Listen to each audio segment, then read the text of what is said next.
రీసెంట్గా మేఘాలయలోని షిల్లాంగ్ ప్రాంతంలో ఓ వ్యక్తి దారుణంగా హత్యకి గురి కాబడ్డాడు సొంత భార్య చేతిలో. హనీమూన్ కని తీసుకెళ్లి తన భర్తని తన ప్రియుడి చేత చంపించింది ఓ భార్య.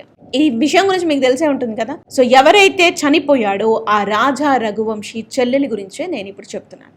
రాజా రఘువంశీ చెల్లెలు సృష్టి రఘువంశీ. తను ఒక సోషల్ మీడియా ఇన్ఫ్లుయెన్సర్.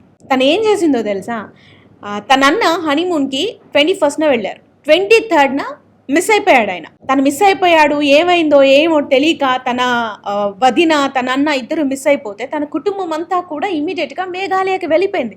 షిల్లాంగ్ ప్రాంతంలో ఎక్కడైతే సోహ్రా అనే ప్రాంతంలో అతను తప్పిపోయాడో ఆ ప్రాంతం అంతా కూడా గాలిస్తున్నారు. ఇంటిల్లి పాది టెన్షన్లో కూరుకుపోయారు, అక్కడే ఉండిపోయారు అందరూ కూడా. ఇంత టెన్షన్ పడుతుంటే మే 23న ఈ అమ్మాయి ఏం పోస్ట్ చేసిందో ఒక్కసారి చూడండి. మొబైల్స్ని ప్రమోట్ చేస్తుంది.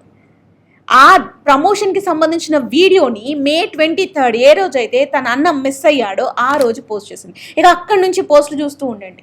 జూన్ 2న తన అన్న డెడ్ బాడీ దొరికింది. అప్పటి వరకు కూడా ఇలాంటి ప్రమోషనల్ వీడియోసే పోస్ట్ చేస్తూ వస్తుంది. బాధ లేదా?